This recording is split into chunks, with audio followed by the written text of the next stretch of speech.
Jesus Nazareno, sinasamba ka namin,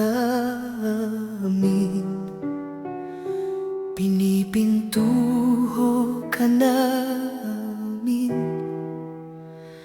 Aral mo ang aming buhay at kaligtasan, Nuestro Padre Jesus Nazareno. Iligtas mo kami sa kasalanan, ang krus mo pinamatayan ay sagisag ng aming kaligtasan. Nuestro Padre Jesus Nazareno, dinarangal ka namin. Nuestro Padre Jesus Nazareno, niluluwalhati ka namin. Nuestro Padre Jesus Nazareno, dinarangal ka namin. Nuestro Padre Jesus Nazareno, niluluwalhati ka namin. Nuestro Padre Jesus Nazareno, sinasamba ka namin, pinipintuho ka namin. Aral mo ang aming buhay at kaligtasan, Nuestro Padre Jesus Nazareno. Iligtas mo kami sa kasalanan, ang krus mong pinamatayan ay sagisag ng aming kaligtasan. Nuestro Padre Jesus Nazareno, dinarangal ka na namin. Nuestro Padre Jesus Nazareno, niluluwalhati ka namin. Nuestro Padre Jesus Nazareno, dinarangal ka na namin. Nuestro Padre Jesus Nazareno, niluluwalhati ka namin.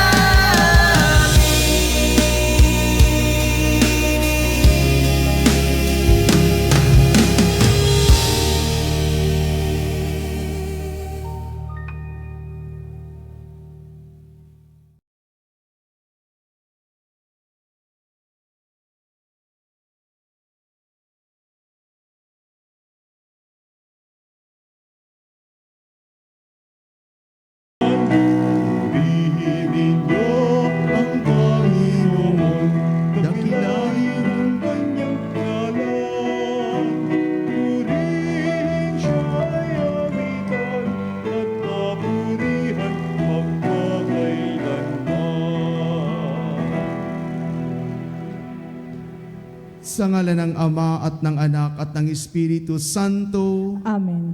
Ang pagpapala ng ating Panginoong Jesucristo, ang pag-ibig ng Diyos Ama, at ang pakikipagkaisa ng Espiritu Santo, naway sumainyong lahat. At sumainyo rin. Mga kapanalig, isama din po natin sa ating banal na misa ang ating mga personal na kahilingan sa buhay at ang ating patuloy na pagpapasalamat sa Diyos sa mga biyayang ipinagkaloob niya sa atin. Ganon din po sa mga nagdiriwang ng kanilang kaarawan sa araw na ito, na pamalagiing malusog ang kanilang kalusugan, at sa mga humihiling naman ng kagalingan para sa kanilang karamdaman, Naway pagalingin ng Panginoon ang kanilang nararamdaman. Mga kapatid, aminin natin ang ating mga kasalanan upang tayo'y maging marapat gumanap sa banal na pagdiriwang. Inaamin ko sa makapangyarihang Diyos at sa inyong mga kapatid, na lubha kong nagkasala sa isip, salita at sa gawa at sa aking pagkukulang. Kaya isinasamo ko sa mahal na Birheng Maria, sa lahat ng mga anghel at mga banal, at sa inyong mga kapatid, na ako'y panalangin sa Panginoong ating Diyos. Kaawaan tayo ng makapangyarihang Diyos, patawarin tayo sa ating mga kasalanan, at patnubayan tayo sa buhay na walang hanggan. Amen. Panginoon, kaawaan mo kami. Panginoon, kaawaan mo kami. Kristo, kaawaan mo kami. Kristo, kaawaan mo kami. Panginoon, kaawaan mo kami. Panginoon, kaawaan mo kami. Manalangin tayo. Ama naming makapangyarihan, lakas ka ng mga walang inaasahan kundi ikaw. Ang pagluhog namin ay iyong pagbigyan, sapagkat kami mga tao lamang, na pawang mahihina kapag iyong iniwanan. Kaya naman kami lagi mong tulungan, upang sa pagtupad ng iyong mga kautusan, ikaw ay aming mabigyan kasiyahan, sa aming iniisip at ginagawa araw-araw, sa pamamagitan ni Jesucristo, kasama ng Espiritu Santo, magpasawalang hanggan. Amen. Pagbasa mula sa ikalawang aklat ng mga hari. Dumating ang oras na si Elias ay kailangan ng kunin ng Panginoon. Noon ay naglalakad sila ni Eliseo buhat sa Gilgal. Pagdating nila sa Jericho, sinabi ni Elias kay Eliseo, "Maiwan ka na rito, pagkat pinatutuloy ako ng Panginoon sa Jordan." Ngunit sinabi niya, "Naririnig ako ng Panginoon, hanggang buhay ka, hindi ako hihiwalay sa iyo." At nagpatuloy sila ng paglakad. Sinundan sila ng pangkat ng mga propeta at pinanood sa di kalayuan nang sila'y tumigil sa tabi ng ilog Jordan. Hinubad ni Elias ang kanyang balabal at inihampas sa tubig. Nahawi ang tubig at sila'y tumawid. Pagkatawid nila, sinabi ni Elias, "Sabihin mo sa akin kung ano ang ibig mong gawin ko para sa iyo bago ako kunin." Sumagot si Eliseo, "Ipinakikiusap kong ipamana niyo sa akin ang 2 bahagi na inyong kapangyarihan." Sinabi ni Elias, "Mabigat ang hinihingi mo, gayunman, pag nakita mo akong kinuha, mangyayari ang kahilingan mo. Kapag hindi, hindi mo makakamit ang hinihingi mo." Patuloy silang nag-uusap habang naglalakad. Walang ano-ano'y pumagitna sa kanila ang isang karwahing apoy ng hila ng mga kabayong apoy. Nagkahiwalay sila ni Elias at iniakit sa langit sa pamagitan ng ipo-ipo. Ito'y kitang-kita ni Eliseo, kaya't napasigaw siya, Ama ko, lakas at pag-asa ng Israel." At nawala sa paningin niya si Elias. Sa tindi ng kalungkutan, pinunit ni Eliseo ang kanyang damit mula itaas hanggang sa laylayan. Dinampot niya ang nalaglag na balabal ni Elias at nagbalit sa gilid ng ilog Jordan. Hinawakan niya sa isang dulo ang balabal at inihampas sa tubig sabay sabi, "Nasaan ang Panginoon, ang Diyos ni Elias?" Nahawi ang tubig at siya'y tumawid. Ang salita ng Diyos. Salamat sa Diyos. Magpakatatag ang tanang may tiwala sa may kapal. Magpakatatag ang tanang may tiwala sa may kapal. Poon ang pagpapala mo'y iyong ilaan sa mga anak mong may takot na taglay. Kagila-gilalas malasin ninuman ang pagkalinga mo sa mga hinirang na nangagtiwala sa iyong pagmamahal. Magpakatatag ang tanang may tiwala sa may kapal. Iyong kinalinga at iningatan mo laban sa adhika ng masamang tao. Sila sa ligtas na dakong kublihan upang di hamakin ng mga kaaway. Magpakatatag ang tanang may tiwala sa may kapal. Mahalin ang puon ng mga hinirang ng lahat ng tapat na mga nilalang. Ang tapat sa kanya ay iniingatan, ngunit ang palaloy pinarurusahan. Magpakatatag ang tanang may tiwala sa may kapal. Hallelujah, hallelujah, hallelujah, hallelujah, hallelujah,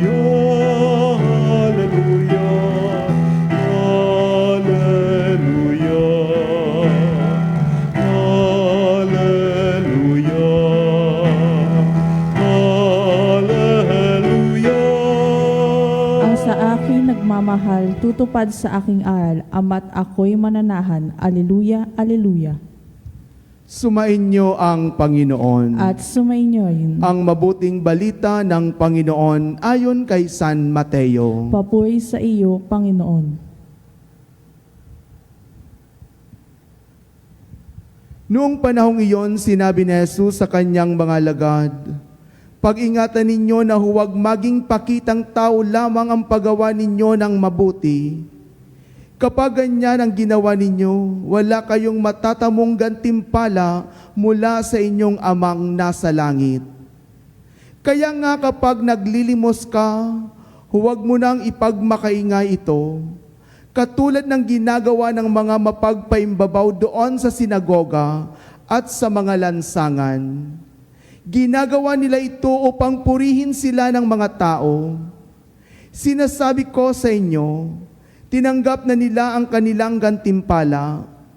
Ngunit kung naglilimos ka, huwag mo nang ipaalam ito kahit sa iyong pinakamatalik na kaibigan upang malihim ang inyong paglilimos. At gagantihan ka ng iyong amang nakakakita ng kabutihang ginagawa mo ng lihim. At kapag nananalangin kayo, huwag kayong tumulad sa mga mapagpaimbabaw.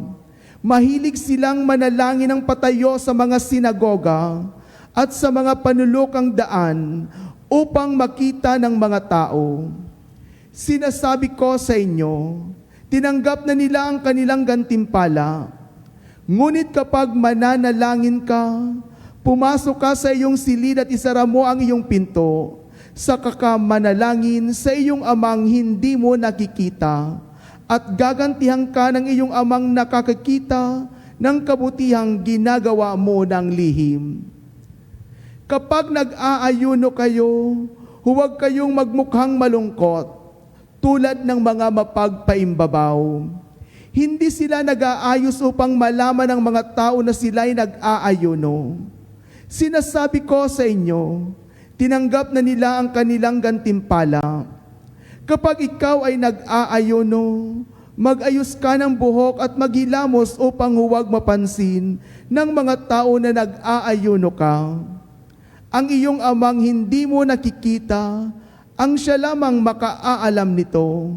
Siya na nakakakita ng kabutihang ginagawa mo ng lihim, ang gaganti sa iyo." Ang mabuting balita ng Panginoon. Pinupuri ka namin, Panginoong Heso Kristo.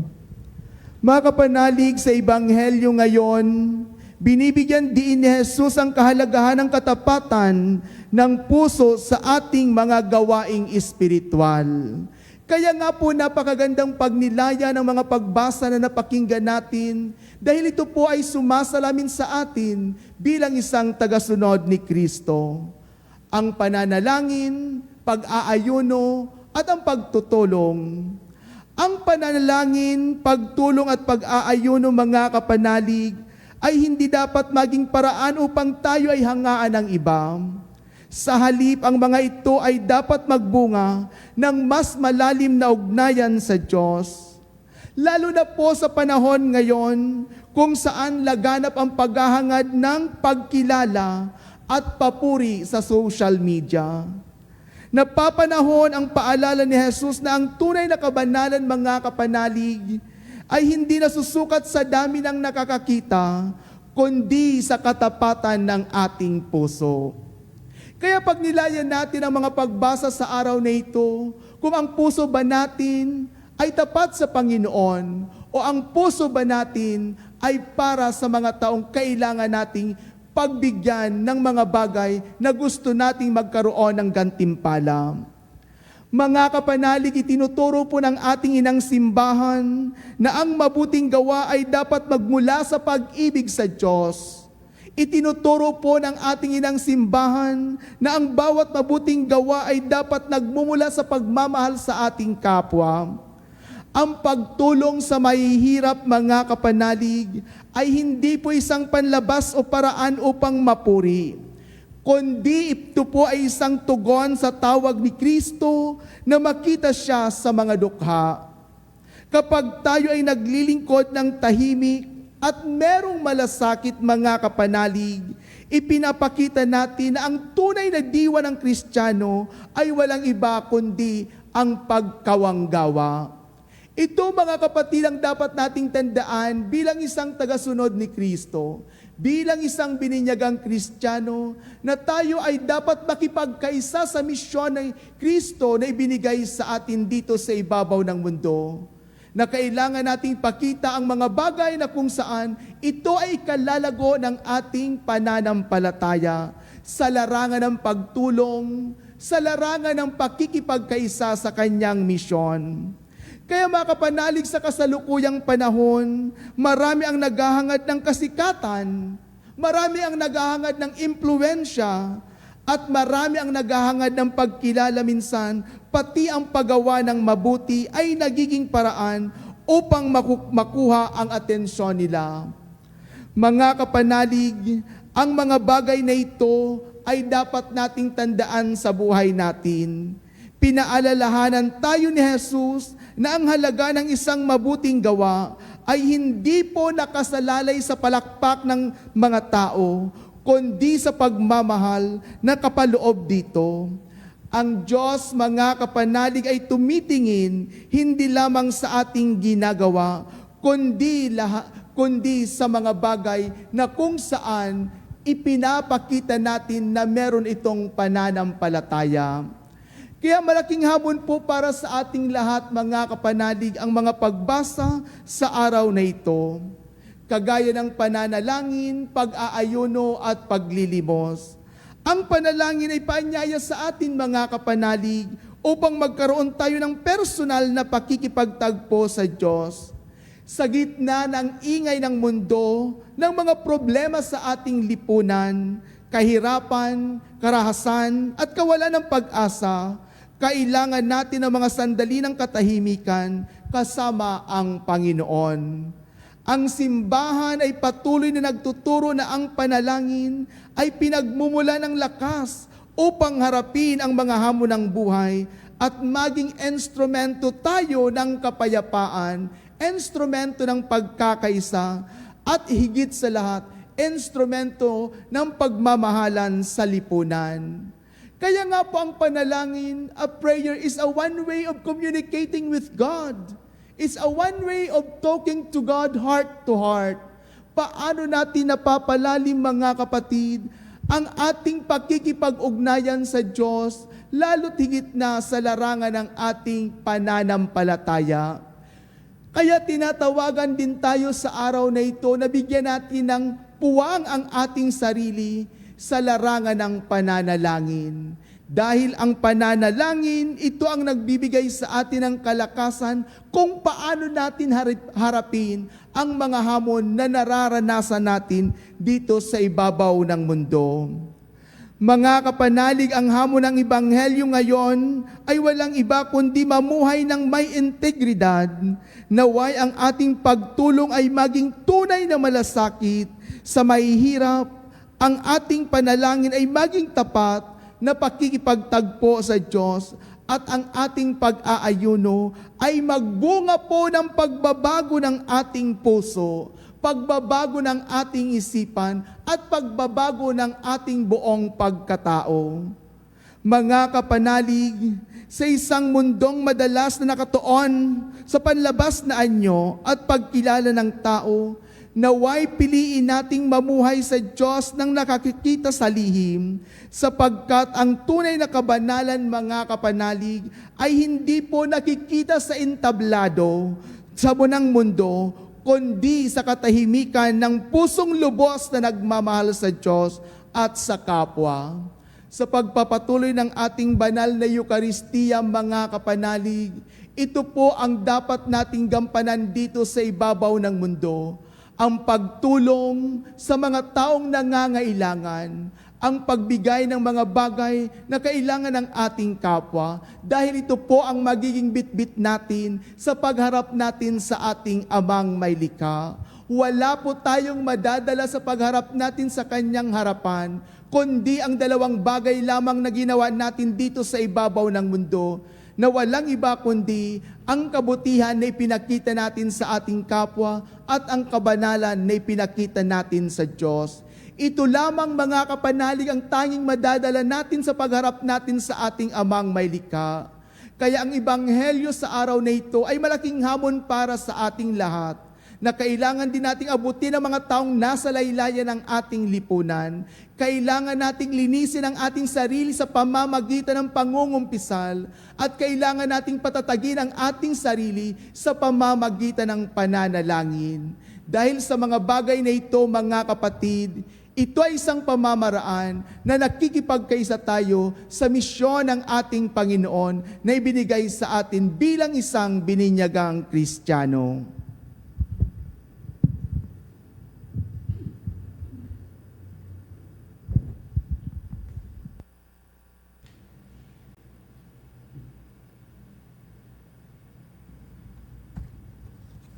Manalangin tayo sa Diyos ng katotohanan at pag-ibig para sa mga biyaya ng katotohanan at katapatan sa simbahan at sandaigdigan.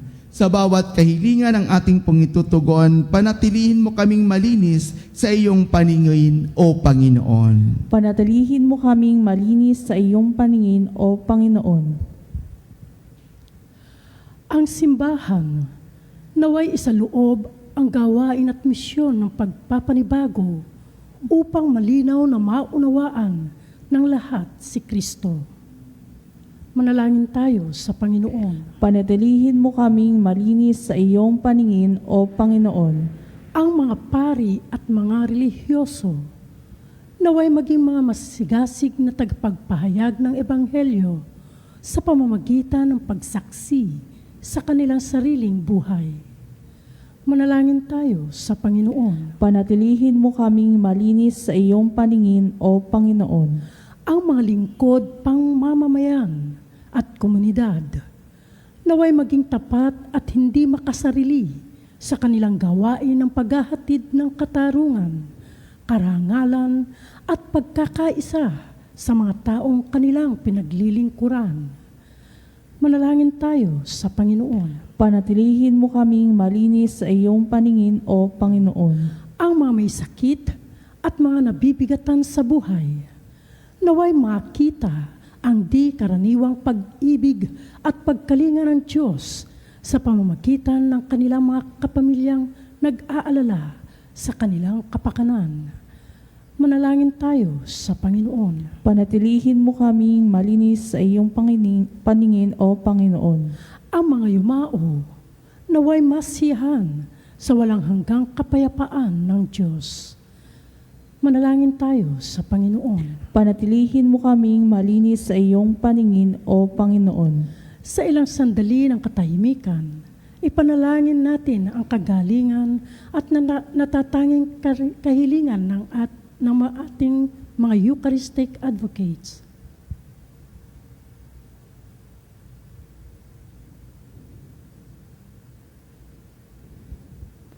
Manalangin tayo sa Panginoon. Panatilihin mo kaming malinis sa iyong paningin, O Panginoon.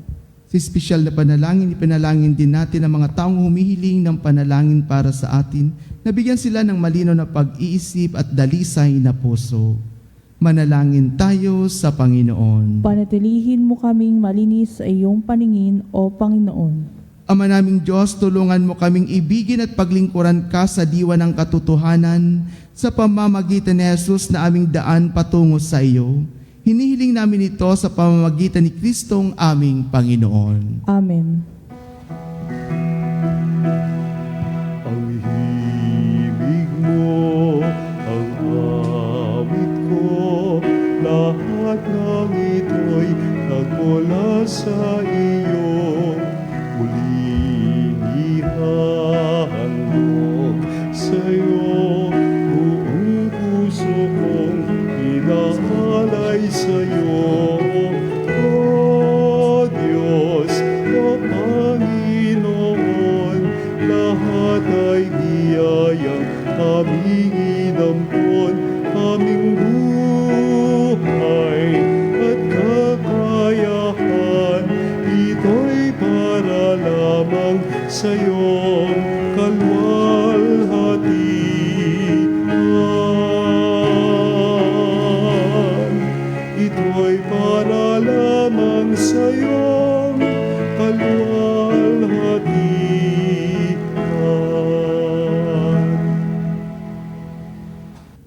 Manalangin kayo mga kapatid upang paghahain natin ay kalugdan ng Diyos sa mga makapangyarihan. Tanggapin nawa ng Panginoon itong paghahain sa iyong mga kamay, sa kapurihan niya at karangalan sa ating kapakinabangan at sa buong sambayanan niyang banal. Ama naming lumikha, kami ginawa mong may angking katauhan na dapat pakanin at pangalagaan at iyong dinudulutan ng banal na pakikinabang. Ipagkaloob mong kami huwag magkulang sa mga iniuukol mo sa aming kapakanan sa pamamagitan ni Jesucristo kasama ng Espiritu Santo magpasawalang hanggan. Amen. Sumainyo ang Panginoon. At sumainyo rin. Itaas sa Diyos ang inyong puso at diwa. Itinaasa namin sa Panginoon. Pasalamatan natin ang Panginoong ating Diyos. Marapat na siya ay pasalamatan. Ama naming makapangyarihan, tunay ngang marapat na ikaw ay aming pasalamatan sa pamamagitan ni Jesucristo na aming Panginoon. Siya ang salitang katuwang mo at kapiling noong ang lahat ng umiiral ay iyong likain. Siya'y sinugo mo para kami sa gipit palayain, kaya't siya'y kinalingan ng mahal na Berhen na naging kanyang inang totoo sa kapangyarihan ng Espiritu Santo. Inako niyang sundin ang loob mo at kamtin ang sambayan ng banal para sa iyo. Pinagtiisan niyang iunat sa cross ang kanyang mga kamay upang magwakas ang kamatayan at mahayag ang pagkabuhay. Kaya kaysa ng mga anghel na nagsisiawit ng papuri sa iyo, nang walang humpay sa kalangitan, kami nagbubunyi sa iyong kadakilaan.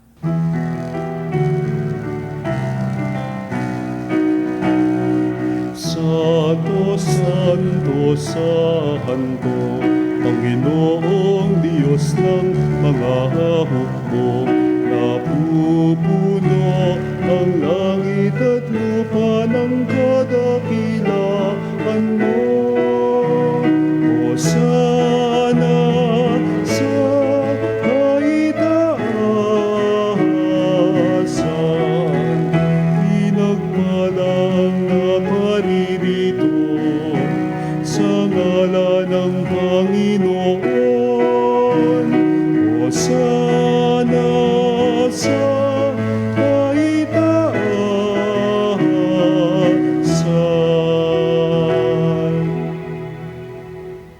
Ama naming banal, ikaw ang bukal ng tanang kabanalan, kaya't sa pamamagitan ng iyong Espiritu, gawin mong banal ang kaloob na ito, upang para sa aming maging katawan at dugo ng aming Panginoong Jesucristo.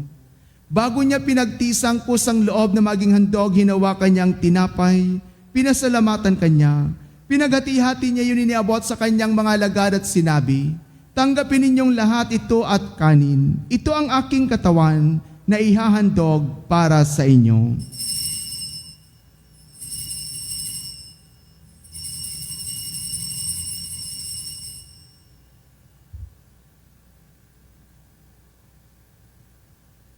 Gayon din naman nung matapos ang hapunan, hinawakan niya ang kalis, muli kanyang pinasalamatan. Iniabot niya ang kalis sa kanyang mga alagad at sinabi, "Tanggapin ninyong lahat ito at inumin. Ito ang kalis ng aking dugo, ng bago at walang hanggang tipan. Ang aking dugo na ibubuhos para sa inyo at para sa lahat. Sa ikapagpapatawad ng mga kasalanan, gawin ninyo ito sa pag-alala sa akin.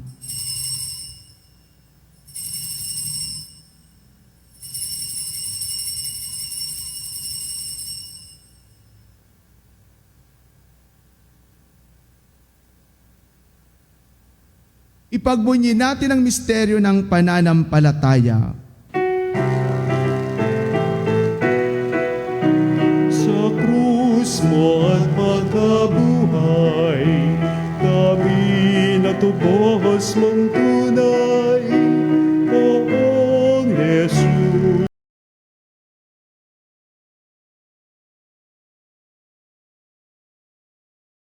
Poong Jesus, naming mahal, ngayon at magpakailanman.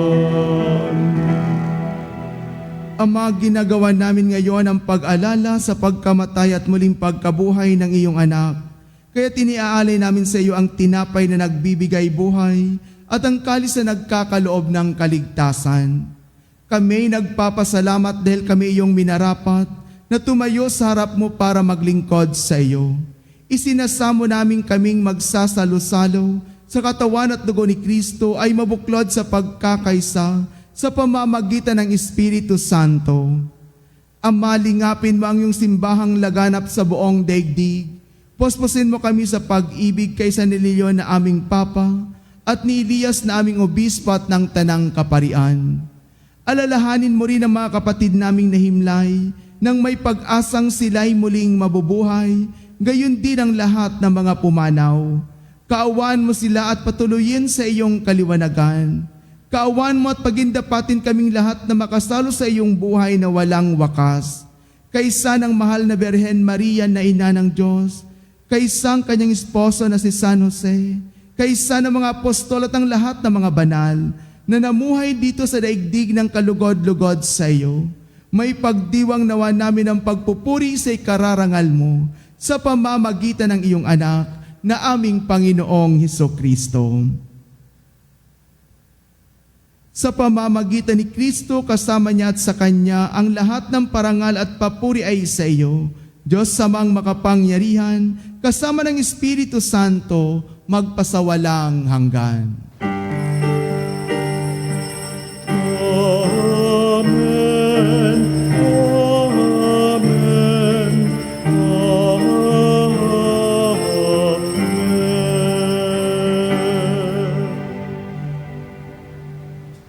Sa tagubili ng mga nakagagaling na utos sa turo ni Jesus na Panginoon natin at Diyos, ipahayag natin ang lakas loob.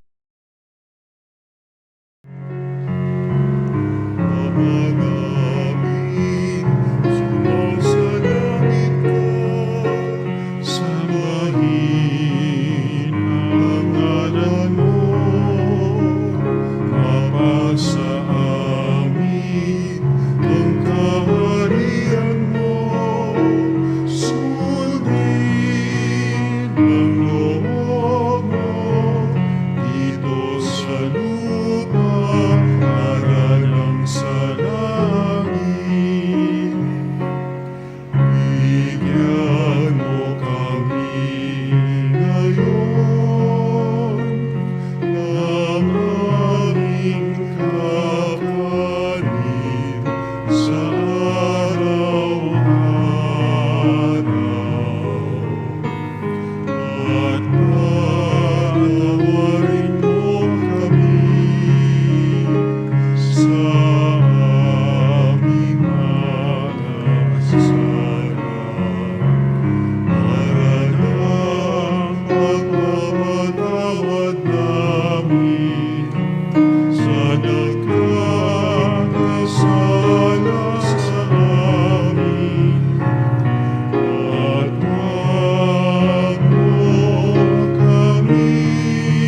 hinihiling namin kami adya sa lahat ng masama, pagkalooban ng kapayapaan araw-araw, iligtas sa kasalanan at ilayo sa lahat ng kapahamakan.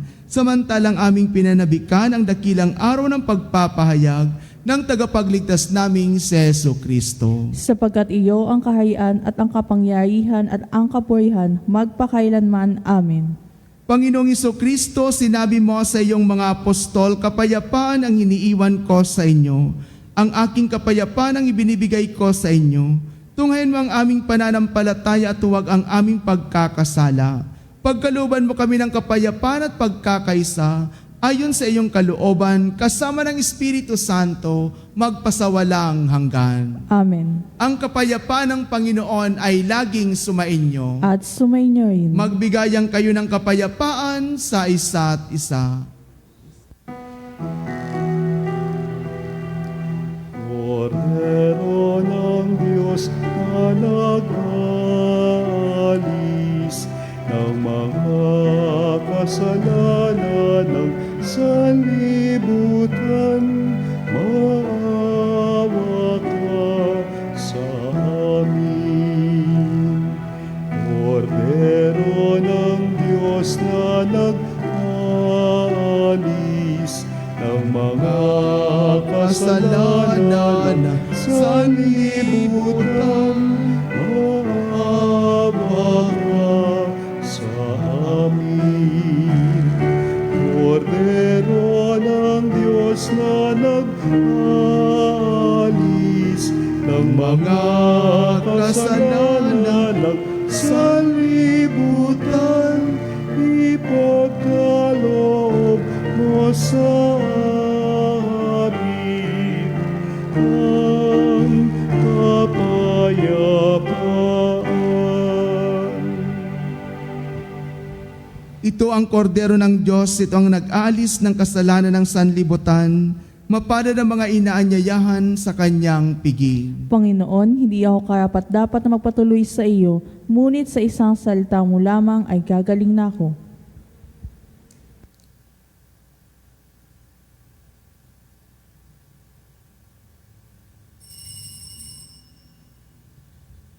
Mga kapanalig, ating dasalin ang komunyong espiritual. O Jesus, nananalig ako sa pananahan mo sa kabanal-banalang sakramento. Minamahal kita higit sa lahat at hangad ka ng aking kaluluwa. Hindi ko man matatanggap ngayon ang iyong katawan at dugo, inaasahan ko na patuloy kang mamumuhay sa aking puso. Naniniwala ako na narito ka at kaisa ka ng aking buong pagkatao. Huwag mong ipahintulot na mawalay ako sa iyo. Amen. Panalangin sa karangalan ng Nuestro Padre Jesus Nazareno. O Jesus Nazareno, katamis-tamisan naming manunubos, sa harap mo ngayon naririto kami't nangangayupapa at nagsisisi ng taos-puso sa aming pagiging walang turing sa iyo at paglimot sa di mabilang na mga biyaya mo, lalong-lalo na yaong mahalagang biyaya ng pagtutubos. Dinaramdam namin at pinagsisisihang labis, Panginoon ko, ang pagkakasala namin sa iyo. Ikinalulungkot namin ang pagiging dahilan ng pagpapasan mo ng krus na iyan sa gitna ng mga hirap at kapaitan, hanggang sa inihandog mo ang iyong buhay sa bundok ng Kalbaryo, sa pagkaibig mo lamang na matubos kami at ang sangkatauhan mula sa sala. Pakabanalin mo, O Panginoon, ang aming pagnanais at ipagtanggap mo sa amin ang iyong biyaya. Maging tagapamagitan nawa ang iyong ina, ang kalinis-linisang Birheng Maria.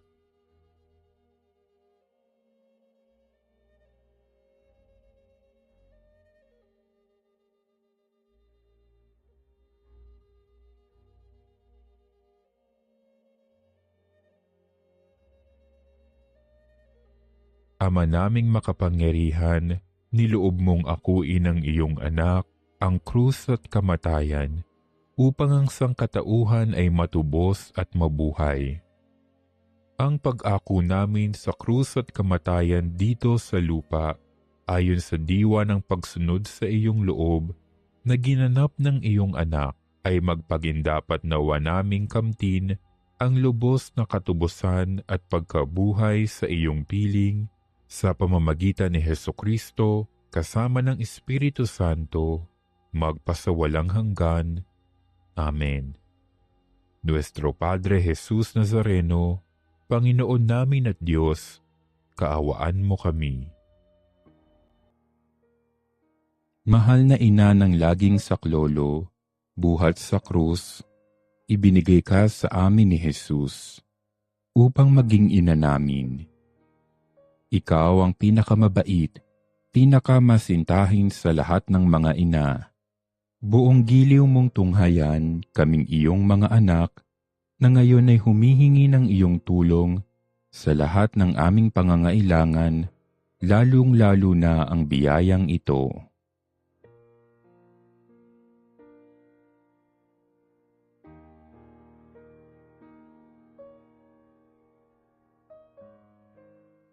Buong tiwala naming isinasalalay ang aming sarili sa iyong pagkalinga at lubos na umaasa sa iyong mapagmalasakit na panalangin. Amen. Tayo. Ama naming mapagmahal, ang pinagsaluhan naming banal na pakikinabang ay nagpapahiwatig ng iyong pakikiisa sa tanang naritong nakikipagdiwang, ay magdulot nawa ng pagkakaisa sa iyong sambayanan sa pamamagitan ni Jesucristo kasama ng Espiritu Santo magpasawalang hanggan. Amen. Paalala po, iparating ang inyong pagmamahal at pasasalamat sa inyong Ama sa pamamagitan ng pag-aalay ng banal na misa. Magpalista na ng inyong mga intensyon para sa mga ama na buhay at yumao para sa araw ng mga ama sa John 21. Inaanyayahan namin ang lahat ng ama na dumalo sa banal na misa at tumanggap ng espesyal na pagbabasbas dito po sa Our Lady of Veritas Chapel. Para po sa inyong pamisa, tumawag lamang sa Religious Department sa nomerong 8925-7931, local 129-131-137 o mag-text sa nomerong 0917-631-4589 at hanapin lamang si Miss Rene Jose o si Miss Ali Nahi. Maraming salamat po. Panalangin para sa lahat ng may karamdaman. Panginoong naming Diyos, Ikaw ang dakilang manggagamot at tagapagpagaling. Sa oras na ito, itinataas namin sa iyo ang lahat ng may sakit, physical man, emotional o spiritual. Hipuin mo po sila ng iyong mapaghimalang kamay at pagalingin ayon sa inyong banal na kalooban. Sa iyong pagmamahal na kamay, itinataas namin ang lahat ng may sakit, ang mga dumaranas ng kanser at matinding karamdaman, sakit sa puso at mataas na presyon, diabetes at iba pang sakit sa dugo, sakit sa bato at atay, arthritis, rayuma at pananakit ng katawan, karamdaman sa baga tulad ng hika at pneumonia, trangkaso, lagnat at iba pang impeksyon, mental health condition tulad ng depression at anxiety, COVID-19 at iba pang viral diseases, sakit sa mata, tenga at balat, paralisado at may kapansanan. Hipuin mo po sila, O Diyos, at pagalingin ayon sa iyong kalooban. Bigyan mo sila ng lakas ng loob, pag-asa at kapayapaan sa kanilang laban. Gamitin mo ang mga doktor, gamot at iba pang paraan bilang daluyan ng iyong kagalingan. Gayon din ang lahat ng napapagal upang sila'y gumaling. Bigyan mo po sila ng lakas upang kayanin ang anumang sakit na kanilang pinagdadaanan. Ipagkaloob mo po sa kanila ang kaginawan sa kabila ng kanilang paghihirap. Pagpalain mo rin po ang kanilang pamilya at mahal sa buhay na nag-aalaga sa kanila. Naway huwag silang mawala ng pag-asa kundi patuloy na magtiwala sa iyong pagmamahal at habag. Sa lahat ng may mabigat na dinadala, Ipaalala mo sa kanila na hindi sila nag-iisa, kasama kanila sa bawat sandali ng kanilang laban.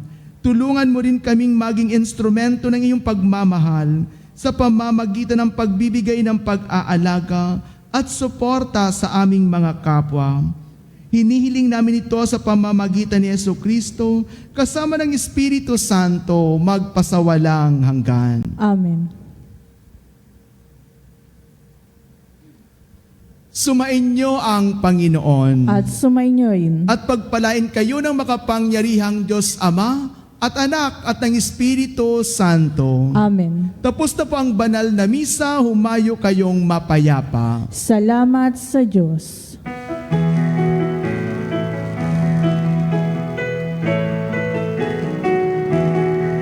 Magsingawit kayo sa Panginoon. Hallelujah! Magsingawit sa Panginoon.